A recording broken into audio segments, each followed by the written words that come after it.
हिंदी में यूपीएससी की तैयारी से संबंधित प्रोग्राम्स को देखने के लिए सब्सक्राइब करें स्टडी IQ-IAS हिंदी।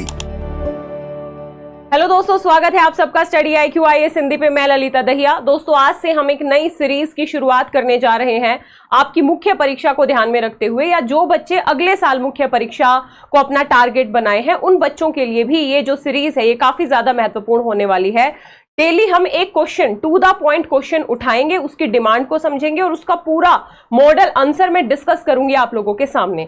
आपको क्या करना है, डेली के डेली उस क्वेश्चन को खुद लिखने का प्रयास करना है। यदि आप ऐसा मेरे साथ लगभग आपने 150-200 क्वेश्चन कर लिए तो ये सोचिए कि आपका जो लेखन शैली है वो काफी ज्यादा बेहतर हो जाएगी। लेकिन केवल सुनने से नहीं होगा, आप लोगों को भी आंसर राइटिंग करनी पड़ेगी। कम से कम मेरे साथ ही आप लोग आंसर राइटिंग को कंटिन्यू करना। साथ ही इस वीडियो को जितना ज्यादा शेयर कर सकते हो उतना ज्यादा शेयर करना, क्योंकि ये वीडियो कंटिन्यू तभी रह पाएगी जब आप लोगों का रिस्पॉन्स इसमें ज्यादा आएगा।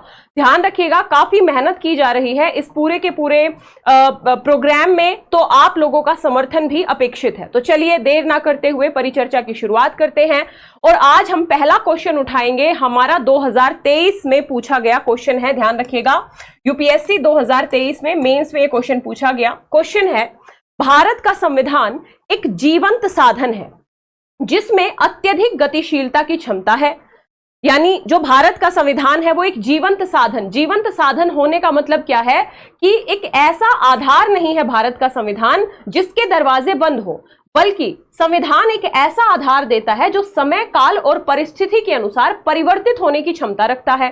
और समय समय पे जैसी जैसी परिस्थितियां और आवश्यकताएं पड़ती हैं, हमारा संविधान उन सारी आवश्यकताओं को समावेशित करने की क्षमता रखता है। बेसिकली फर्स्ट हाफ का आधार यही होगा। दूसरा आधार यह है इस क्वेश्चन का कि यह एक प्रगतिशील समाज के लिए बनाया गया संविधान है। यानी हम फर्स्ट हाफ की यदि बात करें तो भारत का संविधान एक जीवंत साधन है जिसमें अत्यधिक गतिशीलता की क्षमता है। यह एक प्रगतिशील समाज के लिए बनाया गया संविधान है। ठीक है, फर्स्ट हाफ हमको समझ में आ गया। सेकेंड हाफ ये बोल रहा है जीवन और व्यक्तिगत स्वतंत्रता के अधिकार, यानी आर्टिकल 21 की बात हो रही है clearly.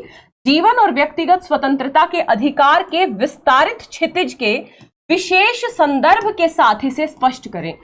Very very easy question, देखने में हमको टफ लग सकता है, लेकिन आर्टिकल 21 को आप वैसे भी काफी डिटेल से पढ़ते हो, है ना, तो आपको काफी सारे अधिकारों के बारे में पता होता है कि भाई बहुत सारे अधिकारों को आर्टिकल 21 में शामिल किया है, अलग अलग वादों के माध्यम से शामिल किया है।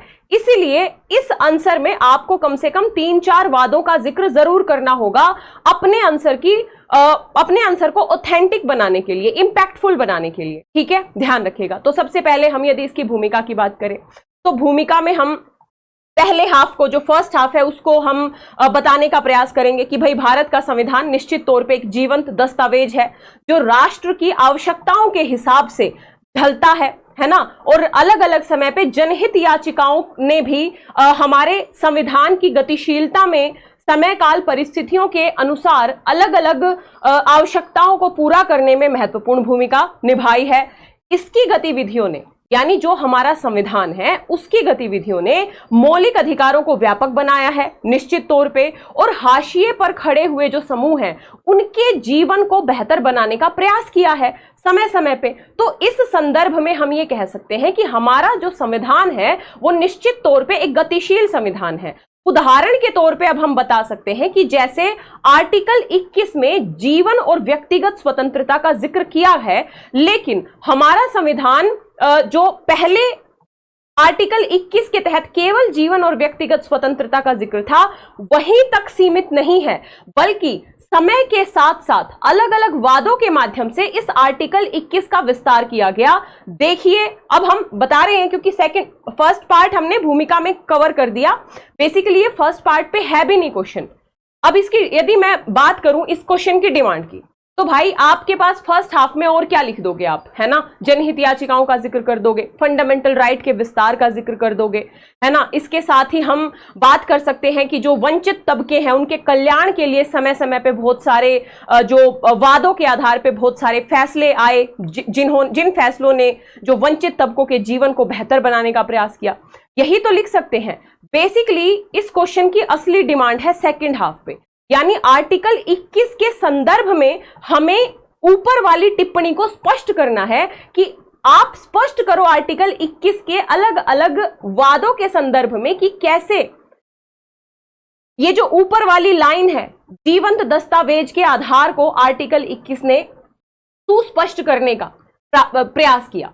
बात समझ में आई? तो हमने भूमिका लिख दी। उसके बाद हम सीधा आ जाएंगे संवैधानिक गतिशीलता और जीवन और व्यक्तिगत स्वतंत्रता के अधिकार का बढ़ता क्षितिज। तो यहां पे हमें कुछ कुछ वाद बताने पड़ेंगे। जैसे हम बात कर सकते हैं मेनका गांधी बनाम भारत संघ, तो हम बताएंगे कि भाई केवल जीवन नहीं बल्कि गरिमा में पूर्ण जीवन जीने के अधिकार की संकल्पना स्थापित की गई मेनका गांधीवाद के तहत आर्टिकल 21 में।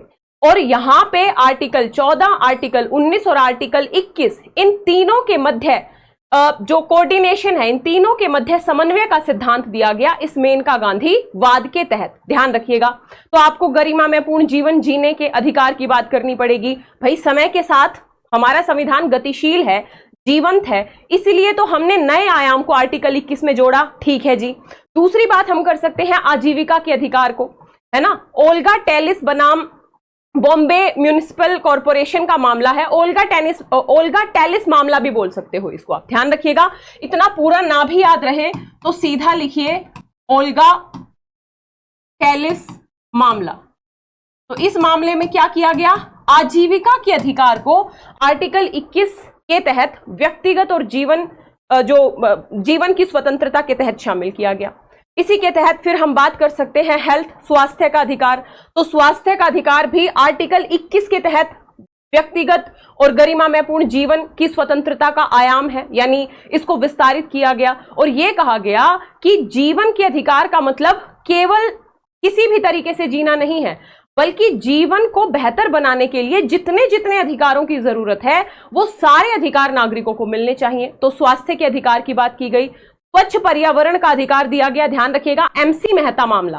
तो एमसी मेहता वाद के माध्यम से सुप्रीम कोर्ट ने स्पष्ट तौर पे कहा कि आर्टिकल 21 में पर्यावरण का अधिकार भी शामिल है।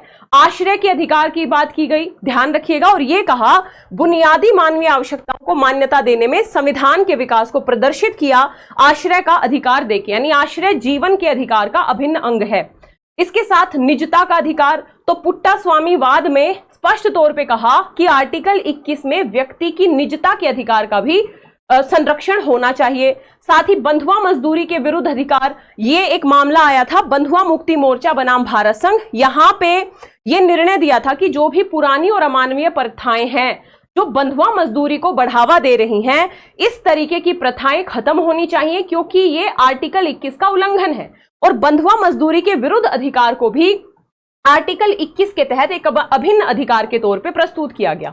इसी तरीके से विशाखा जो मामला आया था उसके ऊपर सुप्रीम कोर्ट ने कहा था कि कार्यस्थल पे यौन उत्पीड़न समानता स्वतंत्रता का उल्लंघन है, आर्टिकल 21 का उल्लंघन है। तो ऐसे तमाम अधिकारों की व्याख्या कर रखी है आर्टिकल 21 में। लेकिन अब यहां पे आपके पास इतना ज्यादा स्कोप नहीं होता है कि आप हर एक अधिकार को लिखो, तो आप कुछ मामले बता दोगे इस तरीके के आंसर में। देखो, ऐसे आंसर में आपको कुछ वादों का जिक्र जरूर करना चाहिए, उससे ऑथेंटिसिटी बढ़ती है, इंपैक्टफुल होता है आपका आपका जो क्वेश्चन है वो।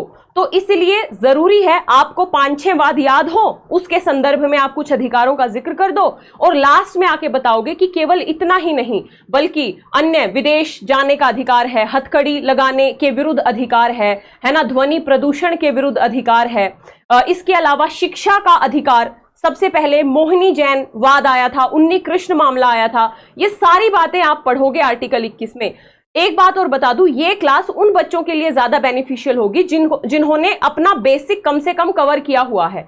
नए बच्चों को थोड़ी दिक्कत हो सकती है क्योंकि उन्हें पता ही नहीं है आर्टिकल 21 क्या है, उसका दायरा कितना बड़ा है।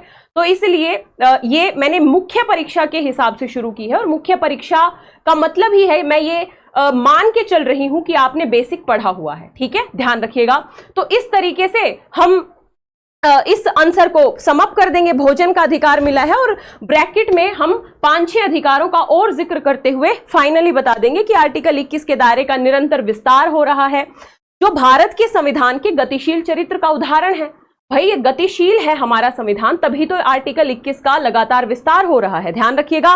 और जो प्रत्येक नागरिक के सम्मानजनक जीवन के अधिकार को सुनिश्चित करता है तथा समकालीन समय की उभरती आवश्यकताओं और चुनौतियों के साथ तालमेल बिठाता है।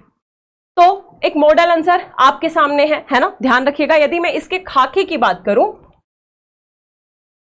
तो हम सबसे पहले क्या लिखेंगे, सबसे पहले भूमिका में हमने फर्स्ट हाफ को बता दिया और उसके बाद हम सीधे आर्टिकल 21 के आधार पे स्पष्ट करना था इस आधार को कि गतिशील कैसे है, जीवंत कैसे है। तो आर्टिकल 21 के आधार पे हमें बहुत सारे एग्जाम्पल्स देने पड़ेंगे और एग्जाम्पल में हमें कुछ वादों का जिक्र करना पड़ेगा और बाद में हम कुछ अधिकारों को ब्रैकेट में लिखते हुए आगे बढ़ जाएं और साथ ही लास्ट में हम एक निष्कर्ष लिख दें तो हमारा आंसर कंप्लीट हो जाएगा। आईएएस 2023 का क्वेश्चन है, इतनी ही डिमांड करता है यूपीएससी आपसे कि आप कम से कम क्वेश्चन की डिमांड को समझ जाओ और जो क्वेश्चन पूछा गया है, अब जैसे कई बच्चे भटक सकते हैं इस क्वेश्चन में, आज पहली क्लास है इसलिए थोड़ी लंबी हो रही है।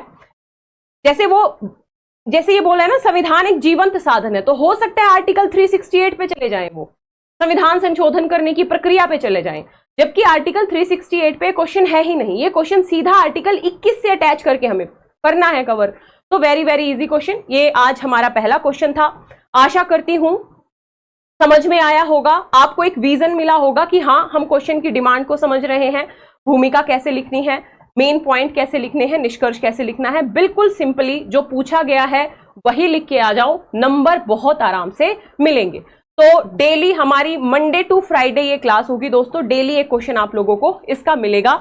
इसके साथ ही यदि आप यूपीएससी की तैयारी कर रहे हैं और बेहतर तरीके से प्रिपरेशन करना चाहते हैं तो स्टडी IQ IAS हिंदी के प्रतिज्ञा बैच से जुड़ सकते हैं। 27 जुलाई से शुरू हो रहा है, 13 से 14 महीने में पूरा सिलेबस कंप्लीट हो जाएगा। पीटी मेंस इंटरव्यू तीनों स्तर की प्रिपरेशन इसमें इंक्लूड है।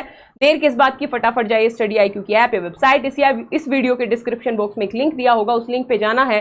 LD live LD live code का प्रयोग करना है, एडमिशन ले लेना है मात्र 27,999 में। लेकिन यदि आप 2025 में पीटी पास करते हो ये फीस आपकी वापस हो जाएगी, यानी एक तरीके का निःशुल्क बैच है, ध्यान रखना। तो कंप्लीट प्रिपरेशन इसमें इंक्लूड है, तो आप हमारे बैच से जुड़ सकते हो बेहतर तरीके से अपना सिलेबस कंप्लीट करने के लिए, ध्यान रखिएगा। तो मिलेंगे कल इसी तरीके के एक अगले क्वेश्चन के साथ। वो क्वेश्चन भी आईएएस मुख्य परीक्षा 2023 का ही होगा। आशा करती हूं आपको ये क्लास अच्छी लगी होगी। आप लोगों की भागीदारी इस कक्षा में बहुत ज्यादा अपेक्षित है। वीडियो को ज्यादा से ज्यादा शेयर करें, लाइक करें, कमेंट करें।